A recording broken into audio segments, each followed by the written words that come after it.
möchte euch sehr herzlich begrüßen zum heutigen Afrika-Club. Mein Name ist Franz Schmiediel vom Institut. Franz Schmiediel vom VEDC, dem Institut für internationale Dialog. Hört man mich? Nein, aber so schon. Wunderbar.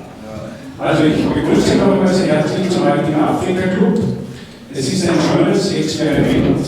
Wir sind am ungewohnten Ort, und zwar machen wir das heute gemeinsam mit Delegierten der Burkina-Faso-Gemeinde in Österreich.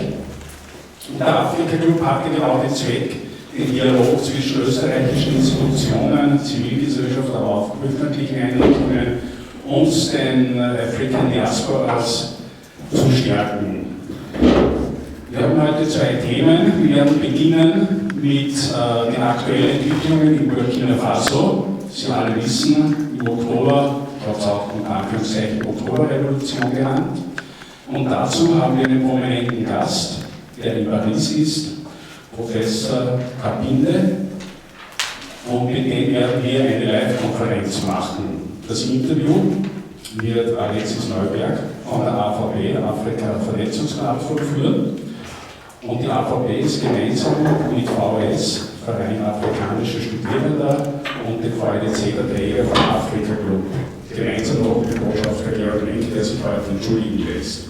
Ich möchte mich ganz herzlich bedanken bei Samia Konate von der Burkina-Vereinigung, dass wir heute diese Veranstaltung gemeinsam machen können.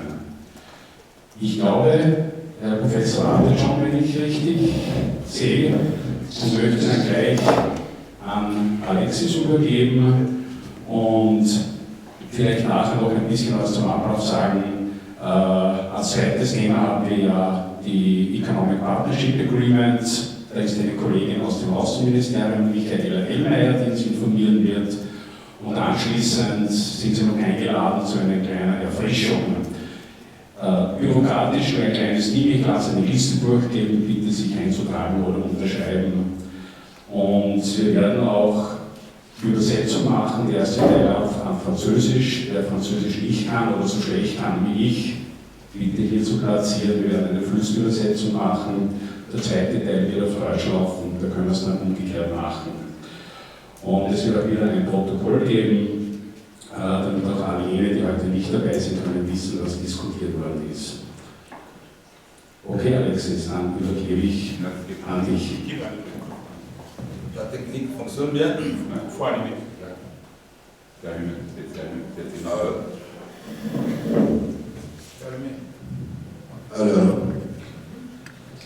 Alors, bonjour monsieur le professeur. Bonjour, chers amis de Vienne. Oui, je voudrais d'abord que les gens applaudissent celui qui vient nous parler pour que vous ayez l'ambiance. On n'est pas seul. Je suis le seul devant le. Nous sommes une grande équipe et puis on vous attend très bien. La conversation sera menée en deux étapes. Oui.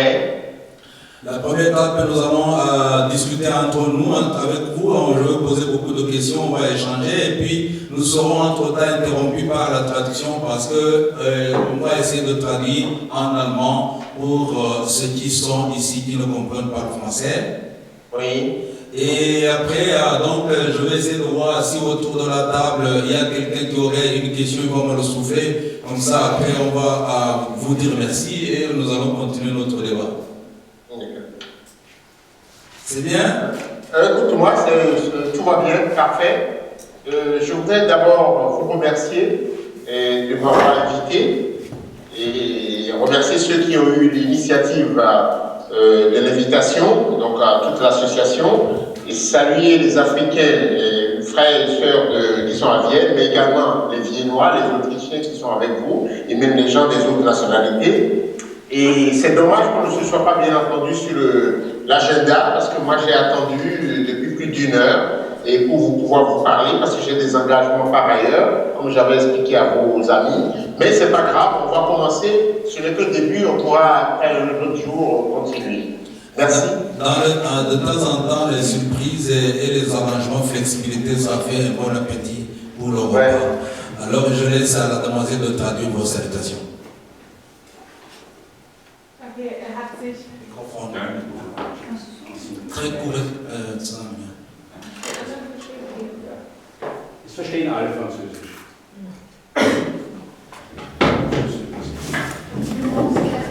So, inzwischen kann ich schon die Sachen übernehmen. Er hat sich bedankt und bedankt alle die Organisatorinnen und aber auch entschuldigt sich, dass wir nicht Zeit gehabt haben, über die Agenda zu applaudieren, aber das macht nichts. Inzwischen, glaube ich, haben wir es geschafft zu kommen. Mon cher professeur, alors je reviens vers vous. Je voudrais vous demander, moi aussi je ne vous connais pas, moi je m'appelle Alexis Chimouan-Neibel, je suis rwandais, 22 ans en Autriche. Je fais le métier de journalisme. Maintenant, je voudrais savoir, pour ce qui vous concerne, une petite présentation pour que les gens sachent qui vous êtes. D'accord, vous voulez que je me présente moi-même, c'est ça? Voilà une petite présentation. Okay. Moi, je suis béninois et j'ai été journaliste je suis étudiant, enfin j'ai fait des études de droit. Ensuite j'ai été journaliste à Jeune Afrique, j'ai été journaliste, grand reporter, rédacteur en chef. J'ai fait 19 ans de travail à Jeune Afrique, à l'hebdomadaire à Paris. Et puis ensuite j'ai quitté Jeune Afrique pour aller travailler aux Nations Unies. J'ai été porte-parole des Nations Unies au commissariat des Nations Unies pour les réfugiés à Genève. Et ensuite en Afrique à Accra, au Libéria, au Sénégal. Donc j'ai un peu voyagé sur tout le continent avec Jeune Afrique et avec les Nations Unies. J'ai également vécu en Haïti, en Afrique du Sud, à Madagascar. Et depuis quelques années, donc là j'enseigne à Sciences Po à Paris. Mais j'écris toujours pour le site web de RFI.fr. Voilà, grosso modo, pour résumer ce que je fais. Bon, pour ceux qui ne comprennent pas le français, le professeur ist aus Berlin.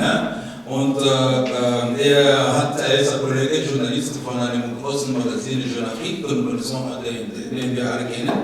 Er war lange Zeit auch Sprecher von UN Jam in Genève. Er war in vielen Ländern, Südafrika, überall viele Länder. Interessanterweise ist er unterrichtet Politikwissenschaften in Paris. In diesem Zusammenhang er ist Experte für afrikanische Angelegenheiten. Bonjour.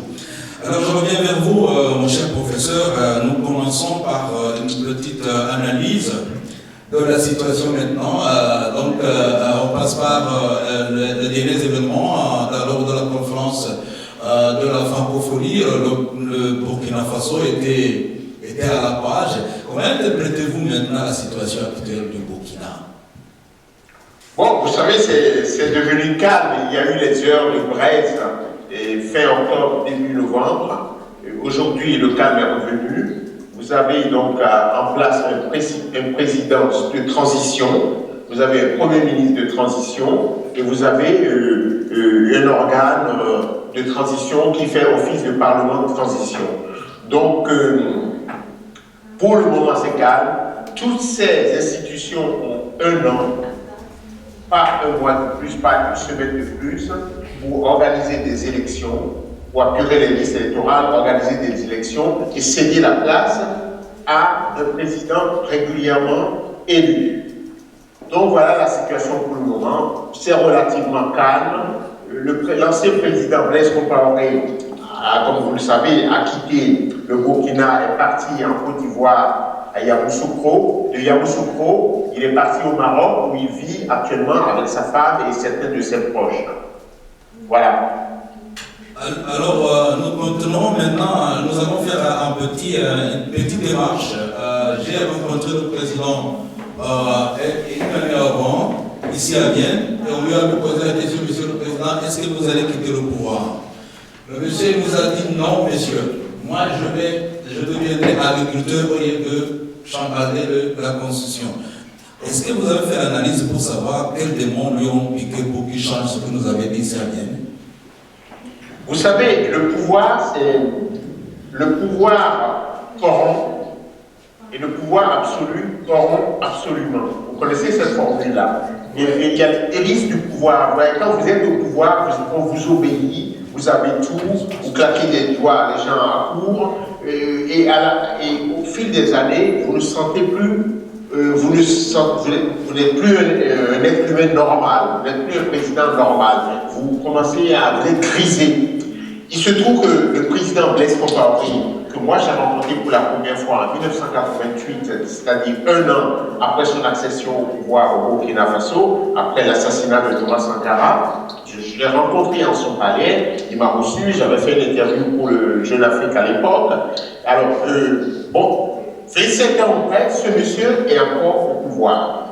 Est-ce que vous savez qu'avant sa chute, c'était le président le plus anciennement installé au pouvoir en Afrique de l'Ouest?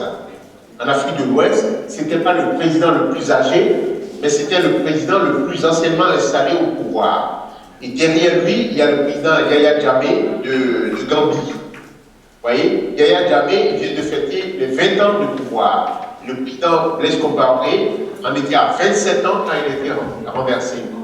Donc il se dit, c'est moi qui gère les problèmes de la sous-région, j'ai remplacé Houphouët-Boigny en Afrique de l'Ouest, c'est moi qui règle les problèmes au Togo, c'est moi qui règle les problèmes au Mali, c'est moi qui règle les problèmes en Côte d'Ivoire, donc je suis indispensable. Donc le président Blaise Compaoré a oublié qu'il y a l'usure du pouvoir et que finalement les cimetières sont remplis de gens indispensables. Nul n'est indispensable. En Afrique comme en Europe, il n'y a pas un président qui soit indispensable. Ce sont des hommes qui passent, qui cèdent le pouvoir à d'autres. C'est comme ça qu'un pays doit être géré. Le président le plus important de la planète, ce fut Nelson Mandela. Vous vous souvenez, Nelson Mandela a fait son guitare, il est parti. Il aurait pu rester. Mais il s'est dit qu'il y a d'autres choses à faire dans la vie. Et donc, il a passé la main. A fortiori, Blaise Compaoré, a fortiori, Yaya Jammeh, a fortiori, président Nkurunziza, a fortiori, et président Kabila, a fortiori, Denis Sassou Nguesso, il devrait passer la main. Ok, nous allons revenir, mais je croyais que peut-être dans l'entourage, son entourage, il y avait quand même des hommes forts que l'Assemblée ici ne connaisse pas, qui devraient aussi être intervenus pour qu'il change son point de vue pour s'accrocher au pouvoir. Non, parce que vous oubliez, d'abord, la plupart des collaborateurs des présidents africains n'osent pas leur dire la vérité. Parce que vous vous trompez, les collaborateurs des présidents, le directeur de cabinet, le secrétaire général du palais, ils ne disent pas la vérité. Ils sont là pour servir de courtisans. Il se trouve dans le cas du Burkina Faso, il y a eu certains collaborateurs du président qui ont tiré la sonnette d'alarme, qui ont démissionné du parti, le CDP, qui ont dit voilà, nous on quitte le parti parce qu'on voit que le président à un moment voulait céder le pouvoir peut-être, mais à son frère François Compaoré. Et donc certains se sont dit non, on ne s'est pas battu pour ça, on va quitter. Je peux continuer? Oui, vous pouvez continuer. Ouais. Ok, et donc on va quitter la barque, et puis donc on va quitter la barque, puisque ce monsieur n'écoute personne. Donc les collaborateurs, vous vous trompez sur les collaborateurs. Un collaborateur n'est pas là pour informer, pour dire la vérité au président. Un collaborateur est là pour lui servir ce qu'il veut entendre. En revanche, j'attire votre attention sur le fait que beaucoup de gens à l'international, beaucoup de chefs d'État d'Afrique de l'Ouest, beaucoup de chefs d'État d'ailleurs que d'Afrique de l'Ouest ont attiré l'attention du président Compaoré sur les risques de toucher la Constitution après 27 ans de pouvoir. Vous savez que le président François Hollande lui a écrit début octobre pour lui dire de ne pas toucher à la Constitution. Mais il y a une chose. Ok, nous allons maintenant, après c'était une question pour faire l'avant-goût, c'était pour faire l'avant-goût pour que nous sachions dans quelles circonstances la Constitution allait être changée. Dans la deuxième phase, nous allons parler maintenant de la situation actuelle et dans la troisième phase, nous allons faire les perspectives. Mais avant de commencer la deuxième phase pour faire l'analyse des lieux, nous allons maintenant demander à quelqu'un de nous traduire pour ceux qui n'ont pas compris ce que vous avez dit. Okay, also eine kurze Zusammenfassung, was gesagt hat. Die Frage war, warum Blaise Compaoré von Burkina Faso die Verfassung unbedingt ändern wollte nach 27 Jahren. Der Konferencier hat erklärt, dass er glaubte, er ist unabdingbar. Ohne ihn geht nicht, weil er glaubte, er löst die Probleme von der Region. Nachdem Houphouët Boigny weg war, Blaise Compaoré war der Meinung, er hat Houphouët Boigny von Elfenbeinbündel ersetzt und daher hat er Probleme von Guinea gelöst, also als Mediator, und er war überzeugt, er ist unabdingbar, ohne ihn geht gar nichts weiter. Vergessen hat er aber, dass die Macht korrumpiert Menschen, und eine andere Frage war, wieso haben die Leute ihm nicht die Wahrheit gesagt, wie seine Mitarbeiter? Und die Antwort von dem Konferencier war, dass die Leute um den Präsidenten, meistens, also afrikanische Präsidenten, meistens gar nicht die Wahrheit sagen. Die sind da, um zu dienen, nicht um die Wahrheit zu sagen, um die Situation zu erklären, wie es wirklich ist. Und das war der Fall auch von Burkina Faso und so weiter. Aber er hat erwähnt, einige Leute haben schon alarmiert und gesagt, es ist nicht normal. Und dadurch sind viele Leute, also ein paar wichtige Leute von seiner Partei, also zurückgetreten. Und so weiter. Also, das ist ein bisschen zusammengefasst. Alors, il a très bien traduit. Maintenant, nous passons à la phase analyse. Nous sommes maintenant le jour, la veille du changement de la transition, de la Constitution. Les gens ont appris ça, il y a eu des mouvements. Est-ce que ce sont des mouvements d'une révolution et qui a conduit la révolution? D'abord, on ne peut pas comprendre ce qui s'est passé au Burkina Faso si on ne prend pas en compte la question de l'usure du pouvoir, ok? Et le fait que beaucoup de jeunes qui ont mené la révolution n'ont connu que ce monsieur. Vous savez, en 27 ans de pouvoir, 5 présidents se sont succédés à la tête des États-Unis d'Amérique. Il y a eu le président Ronald Reagan, il y a le président George Bush père, il y a eu Bill Clinton, il y a eu Bush fils et il y a Barack Obama. Et pendant tout ce temps, au Burkina Faso, c'était le même président. Donc tous les garçons, toutes les filles qui ont aujourd'hui 27 ans, qui ont 30 ans, ils n'ont connu personne d'autre que Blaise Compaoré. Donc il y a l'usure du temps. Donc il faut comprendre le besoin des jeunesses urbaines, de la jeunesse urbaine, de changer de visage, de changer d'environnement, d'avoir plus de liberté. Or, vous savez que cette jeunesse urbaine, elle est connectée.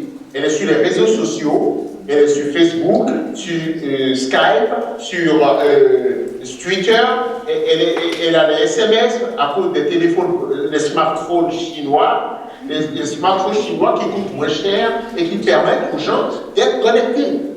Et quand vous êtes connecté, vous êtes ouvert sur le monde. Vous êtes ouvert sur le monde et et donc il y a l'assouplissement. Donc le ballet citoyen, les jeunes, les ballets citoyens, mais d'autres groupes de rappeurs, de Rasta et tout, c'est eux qui ont mené la révolte contre Blaise Compaoré. Là où les militaires ont échoué, là où les politiciens ont échoué, mais la jeunesse urbaine burkinabé a réussi. Mais pourquoi il pouvait être aussi content parce que avoir 27 ans, la jeunesse pouvait naître et puis baigner dans le paradis. Non, la jeunesse a besoin d'ouverture. Et je sais que vous jouez à l'avocat du diable, mais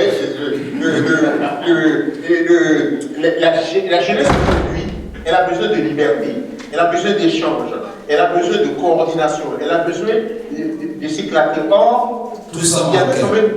Tout cela manquait. Tout cela manquait. Alors on traduit entre temps. Okay. So, die Frage war, wer hat diese Revolution, wie man es nennt, geführt? Also, er hat wieder erklärt, geführt hat die junge Menschen, weil Blaise Compaoré war ungefähr 27, 28 Jahre am Macht. Alle diese Leute, die heute sehr jung und dynamisch sind, haben nur Blaise Compaoré gekannt. Darum hat er die Namen von den Präsidenten von den USA genannt, die alle vorbeigegangen und Blaise Compaoré war ruhig da. Und natürlich mit der Zeit hat er völlig die Sachen vergessen. Und diese jungen Menschen haben natürlich die Connection, die haben Handys von China, wie er sagt, und die wissen, wie es geht auf der Welt. Und diese Menschen wollten die Freiheit und dadurch sind dann diese Revolte gekommen und die haben eigentlich die Revolte geführt. Und vor allem eine Bewegung, die man nennt Ballet Citoyen, das bedeutet der Bürgerwesen oder zum Kern. Und die haben sehr viel getan und mit anderen Bewegungen. So, maintenant, nous savons que la jeunesse a pris son initiative, mais parmi les gens qui disaient les discours, je n'ai pas vu un seul jeune.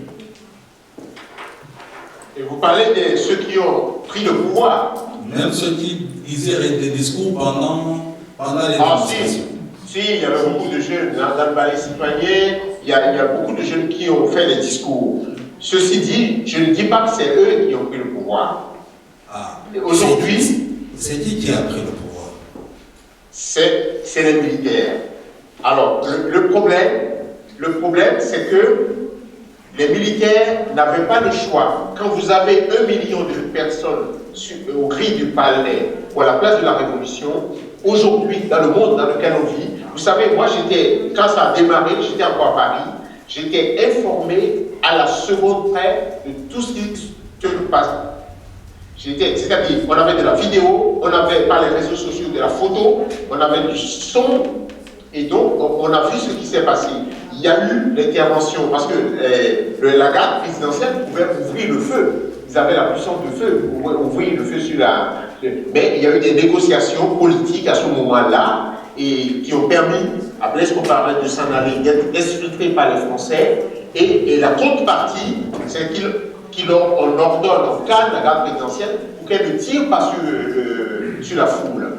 Donc aujourd'hui, ce qui est important et qu'il faut savoir, c'est qu'il y a un président de la République qui est un ancien collaborateur, certes, de Blaise Compaoré, qui a été ministre, qui a été collaborateur, Cafando, et vous avez l'officier supérieur qui a pris le pouvoir, qui a eu le dessus, donc le colonel Zida, qui est le Premier ministre, et vous avez un gouvernement qui est multicomposite, où il y a toutes les tendances sont représentées, même la tendance de l'ancien président Thomas Sankara, avec Joséphine Ouédraogo, par exemple. Vous voyez? Donc, le plus important aujourd'hui, c'est quoi? On va arriver sur le plus important, on fait une tradition. So, die Frage war, wieso die Macht oder diese Revolution ermöglicht haben, wieso sind sie nicht da? Und die Frage war, wer hat die Macht übernommen? Das hat er erklärt. Die Armee hat die Macht übernommen, aber die Armee hat die Macht übernommen nach langen Diskussionen. Wieso? Weil nämlich es gab sehr, sehr viele Menschen, einige sagen 1 Million Menschen auf der Straße, auf jeden Fall sehr viele Menschen. Und diese Menschen waren bereit, auf die Präsidentschaft, also auf das Palais, wo Blaise war, zu marschieren. Und Blaise Garde ist sehr, sehr gut bewaffnet und die waren auch bereit zu schießen, falls die Leute nicht respektieren. Und die Negoziation, also die Diskussion war, wir lassen dich gehen, aber dafür siehst du nicht auf die Bevölkerung. Und dadurch hat die Franzosen geholfen, also er ist mit den französischen Flugzeugen Militärs nach Elfenbein der Küste geflogen. Also, aber die Kontrapartie, also die Gegenmaßnahme war, ihr lasst mich gehen, aber dafür siehst meine Leute nicht. Also ungefähr weil viele Leute heute sagen, die Armee hat die Macht übernommen, obwohl die Jungen die Revolution ermöglichen. Alors, monsieur le professeur, quel est le plus important maintenant?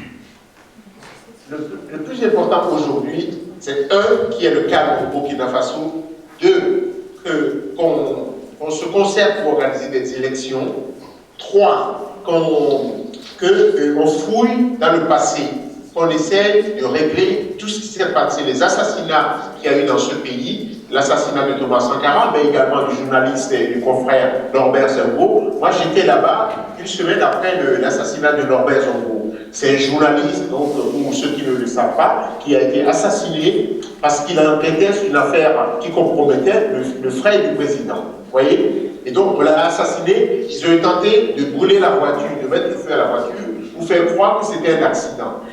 Il est important dans une société de savoir comment se fait-il qu'on ait tué Sankara. Est-ce que c'est son corps qui est actuellement dans le cercueil qui se trouve dans cette tombe-là? Et qu'est-ce qui s'est passé pour Norbert Zongo? Qu'est-ce qui s'est passé pour Clément Oumarou Ouédraogo, qui était un professeur de philosophie qui a été assassiné? Alors, tout ça, on doit le savoir. Et au besoin, on demandera des explications au président Blaise Compaoré, qui est vivant. Il est au Maroc. Je ne dis pas je ne sais pas s'il y a une convention d'extradition entre le Maroc et le Burkina Faso, mais il va falloir demander des comptes. Parce qu'une société qui ne demande pas des comptes, une société qui n'exorcise pas ses démons, cette société, elle est habituée, elle est condamnée à vivre indéfiniment dans le désordre. Dans le désordre. Dans le désordre, voilà. Die Frage war, was ist das Wichtigste heute? Und das Wichtigste heute ist, erstens ist, dass man schafft, eine Umgebung schafft, wo die freie Wahl stattfinden wird. Was die Mission, die Hauptmission von der Transition, also Übergangsregierung und Institutionen ist. Und die zweite Sache ist, so seiner Meinung nach, ist, dass man die Vergangenheit bewältigen kann, beziehungsweise die Gerechtigkeit, beziehungsweise aufklären, was ist eigentlich passiert. Wie Sankara, Thomas Sankara, der eigentlich umgebracht wurde, er wurde umgebracht und durch seinen Tod ist Blaise Compaoré an die Macht gekommen. Und die Frage ist, was ist da passiert und ist überhaupt Sankara in diesem Grab heute, wo man behauptet, er sei da drinnen. Das ist die wichtigste. Und ein Journalist wurde in 98, ne? 98 umgebracht und das muss geklärt werden, weil er war dabei, eine Untersuchung zu machen über eine Sache, die den kleinen Bruder von Präsident betraf und er wurde auch umgebracht. Und das meint der Konferencier, eine Gesellschaft, die nicht in der Lage ist, seine Vergangenheit zu bearbeiten, zu bewältigen, ist eine Gesellschaft, die verdammt ist, immer wieder in gleiche Probleme zu fallen. Und wichtig wäre, dass man fragt, den Blaise Compaoré fragt, was ist passiert, wieso sind diese Leute umgebracht. Und er hat ein paar Namen genannt. Also, die zivile Gesellschaft spricht von 75 Tote, wo man nicht weiß, wieso, wurde einfach umgebracht. Und das sind die wichtigsten sind Sankara, Norbert Zongo, Marie Clément und so weiter. Bon, monsieur le professeur, c'est bien que vous avez cité justement le fait même de travailler l'histoire. Même quand le président en exercice est entré au pouvoir, la première chose qu'il a dit, c'est qu'il a dit que lui, il va maintenant autoriser l'affaire du président Sankara. Et après, avant-hier, j'attendais qu'il disait non, pas question. Et maintenant, il y a aussi d'autres gens qui disent pourquoi maintenant il n'est pas clair dans ces histoires-là. Entre-temps, il y a aussi des gens qui disent que ce n'est pas l'affaire du gouvernement actuel de s'occuper de ces dossiers qui ont le mandat ou qui dépassent la période de leur mandat.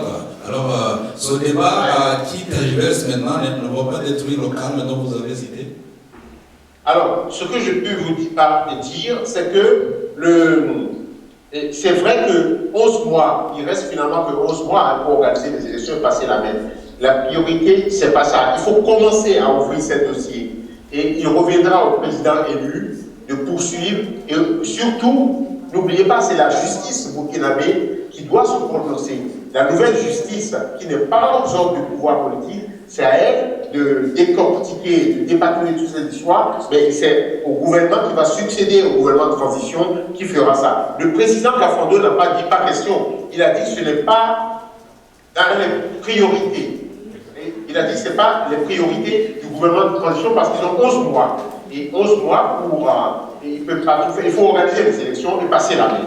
Parce qu'il ne faut pas qu'ils fassent une journée de plus. Cette transition ne doit pas durer parce que le fichier électoral au Burkina est relativement bon et les comptes de l'État au niveau de l'économie, c'est mieux que dans beaucoup d'autres pays, que le Bénin, qui est mon pays. Les comptes de l'État sont meilleurs en Centrafrique. Donc, on peut quand même rapidement, en 11 mois, organiser des élections transparentes au Burkina Faso. Je voudrais juste ajouter quelque chose que j'ai oublié tout à l'heure. Il n'est pas interdit dans un pays de faire une révision constitutionnelle. Il n'est pas interdit du tout. Mais quand on fait une révision constitutionnelle, c'est pour apporter un mieux-être au pays. C'est pour améliorer la condition des jeunes, des femmes et tout. Une révision constitutionnelle, ça ne doit pas se limiter à un article qui doit contenter le seul chef de l'État. Vous savez, la Constitution américaine, elle a 225 années derrière elle, la Constitution américaine. Et vous savez combien de fois ça a été modifié, ce qu'on appelle les amendements à la Constitution américaine, 27 fois. 27 fois. Et en fait, le 13e amendement que vous connaissez tous, qui a permis d'accorder certains droits aux Noirs aux États-Unis, c'est un des amendements à la Constitution américaine. Donc ça a apporté un plus à la civilisation, ça a apporté un plus à l'égalité des êtres humains. Donc ce n'est pas interdit dans l'absolu d'amender, de réviser une constitution, mais ça c'est interdit pour que ce soit le seul en faveur d'un seul homme, un seul président, pour lui permettre de s'éterniser au pouvoir. C'est inacceptable. Ja, die Frage war, ob diese Zeitreich bzw. ob es nicht Kontradiktion Widersprüche gibt, weil der eine Seite sagt der Präsident Michel, der heute der Präsident ist, er erlaubt also direkt, dass man diese Grab untersucht und zweite, ein paar Tage später sagt er, das ist nicht die Priorität. Darum sagt er, also ein Jahr ist zu wenig, aber es ist schon gut zu beginnen mit diesen Fragen und die Regierung, die nachher kommen, wird weitermachen. Dann erwähnt er, dass er muss erwähnen, dass die Verfassung, es ist nicht verboten, Verfassungen zu ändern, aber die Verfassung zu ändern, wie im Fall von Burkina Faso, wo es nur für die Gunsten des Präsidenten ist, nicht günstig, nicht gut. Und darum erwähnt er die Verfassung von den USA, das ist 225 Jahre alt und wurde aber nur 27 Mal geändert für Burkina Faso, weil sie nicht fast jeden Monat haben geändert. Und ja, das hat er erwähnt, das ist wichtig, dass die Verfassung, wenn geändert wird, das ist im positiven Sinn mehr Rechte und mehr und nicht um jemanden zu bevorzugen. Bon, monsieur le professeur, je reviens encore vers vous.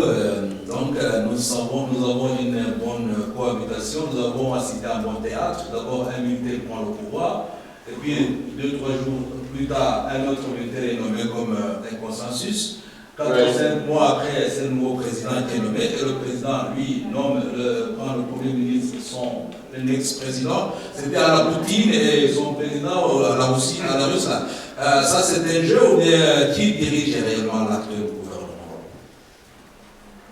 Je pense que la direction est collégiale. Je suis d'accord avec votre analyse de la situation, le switch à la Poutine. Là, je suis d'accord, effectivement. Mais je pense qu'actuellement, les uns et les autres se cherchent. Les civils ne peuvent pas faire sans l'armée, surtout la garde présidentielle, et la garde présidentielle ne peut pas faire sans les civils. Donc ça a été un petit compromis historique pour gérer la transition. Et le pouvoir, il y a un président, par exemple, le sommet dont vous avez parlé, la conférence au sommet de l'OIF qui était à Dakar, c'est le président Kafando qui était là-bas, voyez. Donc le Premier ministre est resté au pays, et on m'a dit aujourd'hui que le Premier ministre arrive bientôt à Paris pour des négociations économiques et tout ça, et diplomatiques. Donc il y a une répartition des rôles qui se fait. N'oubliez pas qu'il y a un gouvernement, et dans le gouvernement, il y a quand même la plupart des tendances sont assez représentées. Et n'oubliez pas qu'il y a les jeunes, qu'il y a la jeunesse qui a obtenu la tête d'un des ministres. Quand le gouvernement a été formé, le lendemain, il y a un ministre qui a sauté, parce que les jeunes ne voulaient pas de lui. Parce que dans l'affaire dont je parlais tout à l'heure, de Norbert Zongo, ce juge était parti. Et donc, la jeunesse s'est relayée, parce que tout ce monde, et l'armée, et les politiciens, sont sous observation de la population urbaine, de la jeunesse urbaine dont je parlais tout à l'heure. Traduction. Ja, die Frage war hauptsächlich, wer hat die Macht heute? Ja, ist die Armee oder die Zivilbevölkerung? Und die Antwort war, es ist eine Kooperation, eine Kollaboration, damit man gemeinsam, weil die Zivilbevölkerung kann nicht alleine mit der Garde ohne die regieren und die Garde kann auch ohne die Zivilbevölkerung nicht. Aber ja, wie er erklärt hat, der Präsident Michel war in Senegal für Frankophonie-Konferenz. Und der Premierminister Zida, der ein Militär ist, fliegt nach Paris, hat er gehört, für diplomatische und ökonomische Diskussionen. Also es wird schon geteilt, Macht geteilt und alle Tendenzen sind in der Regierung. Und außerdem, die Regierung ist unter starker Beobachtung, wie er erwähnt hat.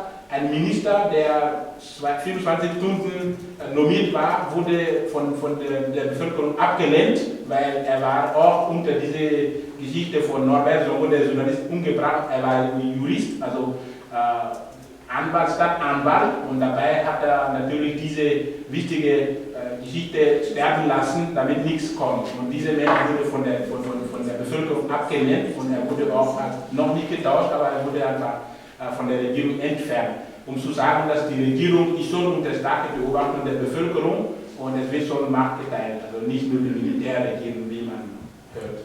Je dois vous informer que la tradition est correcte, hein, donc vous êtes très bien représenté. Bon, la question est celle-ci. Vous avez parlé de Mandela comme, à votre avis, le président universel, parce que la démérite que nous connaissons, l'une des mérites manque de le dire, c'est qu'après être président du Sud-Africain, il aurait dit qu'on se venge contre les Blancs. Maintenant, ce qui se passe au Burkina Faso, c'est que les sankaristes maintenant cohabitent avec les blessistes, si je peux le dire comme ça. Comment vous interprétez ça? Nous assistons à une nouvelle ère sud-africaine. Non, les sankaristes ne cohabitent pas avec les blaisistes.